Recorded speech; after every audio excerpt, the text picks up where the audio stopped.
Muri Zimbabwe tiri kuno kunzvimbo yekuGokwe. Tiri pano pamusha paVamutero. Takambouya panapa muna Mei tichitanga kuisa chitinha chekutanga. Ndina baba wangu Vamutero anova ndiwo mukoma wangu mukuru musha mekwaMutero. Vazhinji munoziva kuti takatanga rwendo rwekuvaka pano pamba. Tiri tese tiri kuYouTube uko, asi nhasi tine nyaya yakanaka yatoda kuti tikupirei, nyaya yevanhu vane zvirwere zvinovanetsa vanenge vachida kubatsirwa. Vazhinji munoziva kuti tinombounza vanhu vakasiyana siyana, asi nhasi tina baba Vamutero. Takambouya navo mumwedzi waJune vachitsanangura mushure mekunge vabatsira umwe murume akanga ane chirwere chenhuta kuri kuno kunzvimbo yekuGokwe, vakamubatsira zvakare. Saka nhasi toda kuti vambotitsanangurira kuti kana muripo munenge mune maproblems akasiyana siyana, ndeapi madambudziko amunokwanisa kubatsirwa nababa Vamutero. Saka toda kuvachingamidza muchirongwa kuti vatsanangure mabasa avanoita, uyezve kuti imimi munokwanisa kuvabata sei kana muchinge muchida kubatsirwa navo. Vamutero, makadii zvenyu? Tiripo zvedu, makadiiwo baba? Right. Vazukuru kana kuti varwere varapwa vakatekeshera munyika yeZimbabwe vangade kuziva kuti mabasa amunobatsira vana veZimbabwe akamira sei? Makadii zvenyu vazukuru vangu, nzvimbo yose Zimbabwe. Ini tiri kuno kuGokwe, haiwa tinosimba, tinofara chaizvo.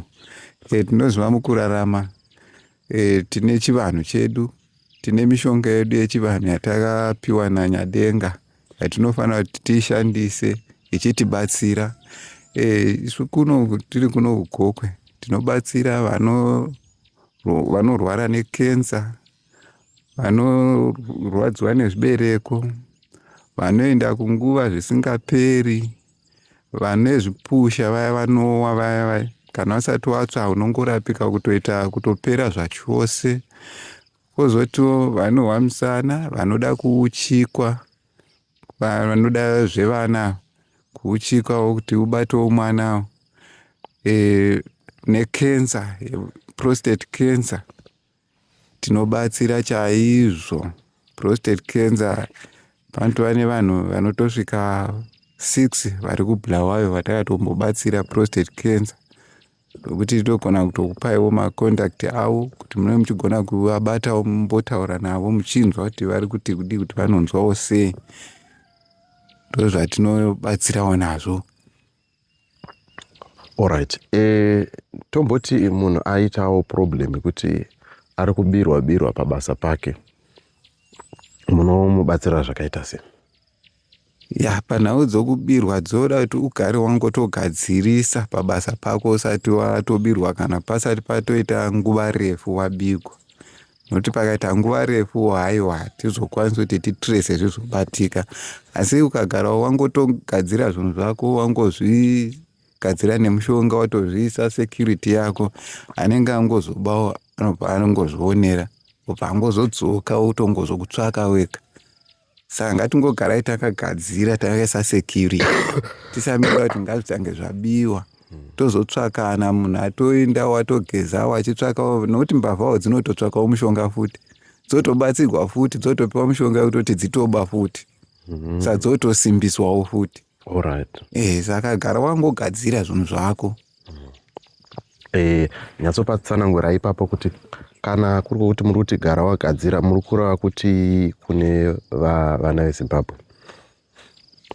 Tiri kureva kuti zvinhu zvako, property yako yese yaunayo, zvinhu zvako zvakangonangana newe. Alright. Chingotorawo makwenzi atinoshandisa wogadzira pazvinhu zvako, ungozviisa makwenzi aya, ruzhowa zvobva zvagara zvakadaro. Ungosiya hako zvakadaro, mbavha dzoitawo basa radzo ratinoda kuti dziite, dzobva dzaonekera pachena. Alright. Okay. Imi hamuiti zvenyuchi? Aiwa, zvenyuchi, aiwa. Zvenyuchi zvokunotora honye mumatoireti, kunotora nyuchi, aiwa. Tinotongoshandisa makwenzi iyayo. Alright. Right. Koita vamwe vazukuru vanenge kana kuti vana veZimbabwe vanenge vane maproblems ekuti vasangana nezvirwere zvepabonde zvisiri kurapika.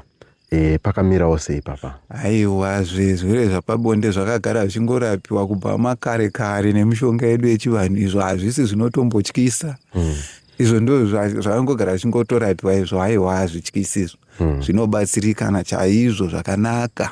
Right. Vamwe vangade kuziva kuti munowanikwa kupi uyezve makasununguka here kushanyira vanhu kunzvimbo dzavanenge vari kuruzhinji rweZimbabwe? Aiwa, pakanaka. Ini ndinowanikwa kuGokwe kwaChief Jahana ndokwandiri. Ndakasununguka kufamba kusvika nyika yose yeZimbabwe, nyangwe kunze kwenyika ndinongosununguka kuti ndisvikeko. Chinongodiwa chete inenge chingova transport. Pakangova netransport chete yako yangoprovide transport, aiwa nyangwe kupi, nyangwe kati ngatifly tinde tinongoenda tonobata basa. Ndakasununguka chero nguva haikona kuti aiwa ndichazoona vhiki inouya, ndichazoona rini. Pangosvikira dambudziko tinosumukira ipapo. Right. Sicela uthi fahla ngesindebele abantu beZimbabwe ukuthi babe lolwazi ukuthi ngaba le problem bayasizakala kanjani. Hayi, kuhle. Imuli yeZimbabwe sihlangana ku-YouTube la, ku-channel ka JCTV Africa. Hayi kuhle. Hayi, mina ngumtero tholakala koJahana, Chief Jahana eGokwe. Ngisebenzisa lami izihlahla ezethu zona ezisasipiwa ngumlimi ubana zisincedise. Hayi, azibulali, azithini, kodwa ziyancedisa zisize abantu.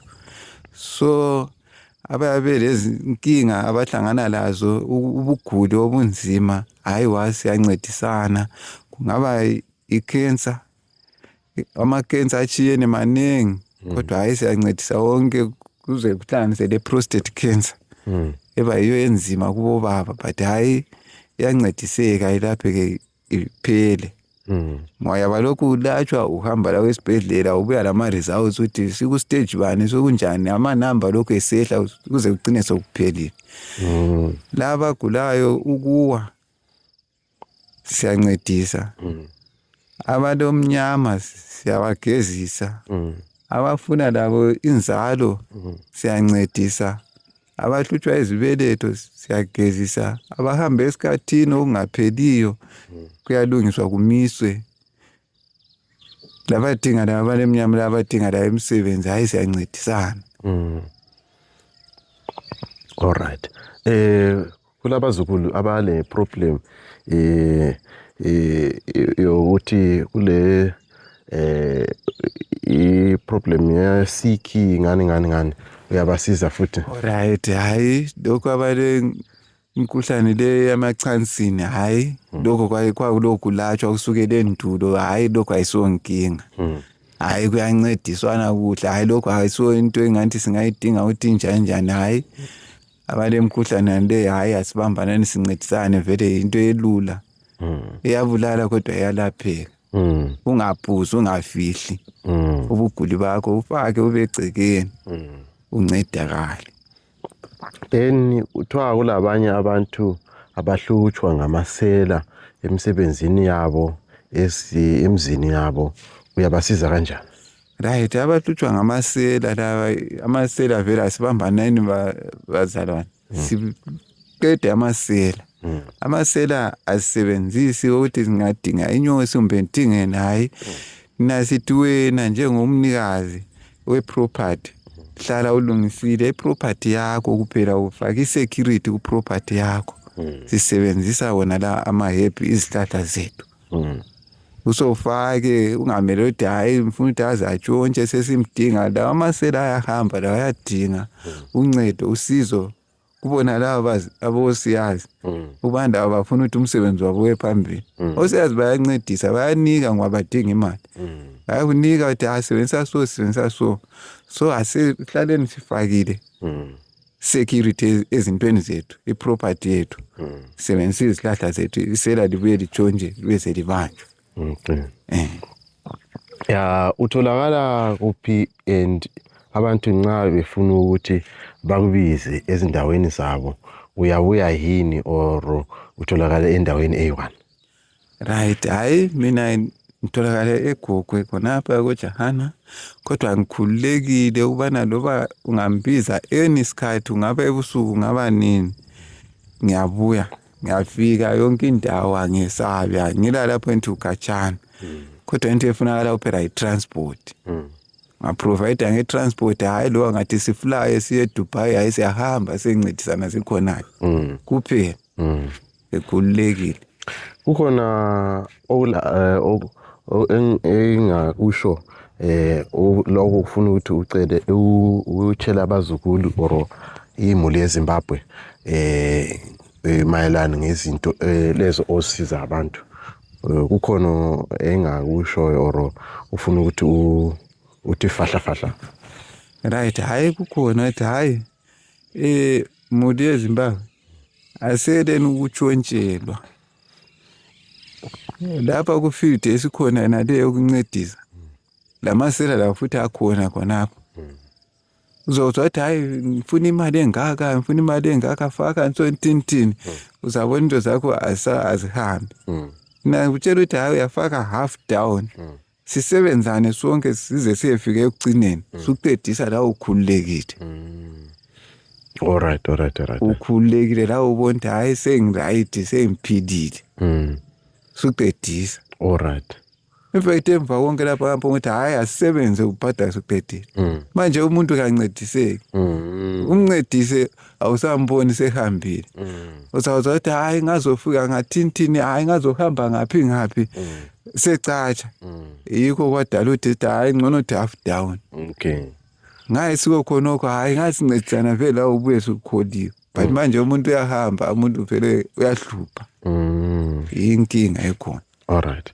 Ya, muri yeZimbabwe sezviri kutaurwa nababa vaMutero kuti vazhinji vari kuita dambudziko rekuti vanouya kwavari vobatsirwa, asi vachinge vabatsirwa kudaro vamwe vachona havazodzoki kuzotenda pamwe pacho vanenge vabatsirwa pasina muripo. Ndiko kusaka takaisa mari yeconsultation. Uyezve toda kuti muzive muri yeZimbabwe kuti vaMutero vane zvitupa zvebasa iri ravanoita, havasi munhu anoita basa ripasi pemuti. Saka toda kuti kana muchinge mada kubatsirwa ngamatambudziko api amunawo, batai vaMutero, asi munofanira kuziva kuti pane basa, pane chipo ichi chinoshandirwa. Unonge uchiita mazuva uchitsvaga kuti unzwise kuti ungabatsire sei muri yeZimbabwe. Nyatsopatsanangura ipapo kuti nei makazoita pfungwa yekuti vanhu vanenge vachida kubatsirwa ngavaiso umwewo muripo wekuti basa riendere mberi. Nyatsopatsanangura ipapo vanhu vanyatsopanzwisisa. Alright, pakaita kuti tiise muripoti vanhu vabatsirwe paine muripo. Pane matambudziko atinosangana nawo. Zvitupa zvacho futi unozotobhadharwa. Unotoenda uchitonobhadhara mari, uchitointerviewa kuti uone kuti unozvigona here. Saka unenge uchitobudawo mari. Saka ndo patoita kuti hayi hatibatsirane kuti paunozowanawo mari uwane mari yokuinda uchiteerera zvitupa zvako. Unenge uchingobhadhara. Saka ipapo hapangabatsiriki mahara. Ndizvozvo. Plus unenge uchitongosumukawo uchitongosiyawo mabasa epamba uchisiyawo nemhuri yako uchiinda. Saka ipapo paifanira kuti vanowanawo rarama. Ndizvozvo. Saka ndo panoita kuti tiise mari pakati. Alright. Aiwa, tinotenda vaMutero. Pane zvimwe here zvandisina kukubvunzai zvamuda kuti mhuri yeZimbabwe izive pamusoro pebasa ramunoita uyezve mamwe mabasa amuri kufungidzira kuti tinogona kunge tajamba pakutaura kwatiri kuita?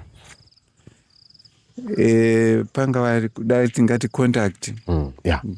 Pangosara kuti tingazobatana sei. Aiwa, ndizvozvo namba ndidzo dzamuri kuona pascreen muri yeZimbabwe. Vaya vanenge vachida kubata vaMutero vabatei. Uyezve vamwe vangade kuziva kuti kanese vakushayai pakufona paya ndezvipi zvavanenge vakasununguka kuita? PaWhatsApp ndiripo. Alright. vanogona ngosiya voice note, vanongogona kusiya voice note. Ndikangoona haiwa pandee tangosvikirawo kana pane pasina network, but rikangozoona tinotanga kutotaura ipapo chinda mberi. Handitika. Saka ayo mhuri yeZimbabwe tinoda kukutendai pamutero, tinokutendai nenguva yamatipa, tichida kutiwo vana veZimbabwe muri kungozvinzwira chikonzero chaita kuti ndiwe nababa vamutero inyaya yekuti inini ndakatoona live and direct. Sezvamuri kuona pavidhio iyo, pana baba vakanga vatori neproblem yenhuta, uyezve ndichitaurawo navo mumwedzi yapfuura yesei, vazhinji vavabatsira. Vamwe vamuri kuona mascreenshots ayo, vanhu vabatsirwa nababa vamutero, vamwe vachitouya, vamwe vasingasiyiwo muripo, kuti ngaite sei, zvinowanikwa mukurarama, asi basa rinenge richienda mberi. Saka tokumbira kuti vanenge vachida kubatsirwa, dzingaa nyaya dzembereko, dzingaa nyaya dzemusha, dzingaa nyaya dzekuti mune zvipusha kana kuti pane mumwe ari kurwara, batai vamutero. Ava ndimukoma wangu, toda kuti muzvizive. Saka ndosaka ndauya navo, nekuti ndiri kuziva kuti basa iri vanorigona. Saka tichakadaro mhuri yeZimbabwe kutendai vamutero, tinotenda nenguva yamauya pano, uyezve rambai muchiita basa rekubatsira vana veZimbabwe pamatambudziko avanenge vachisangana navo. Aiwa, tinotenda. Tetika. Nerutsigiro rwenyu tinotendawo, rambai muchititsigira, basa richishandiwa richienda mberi. Tinotenda. Right.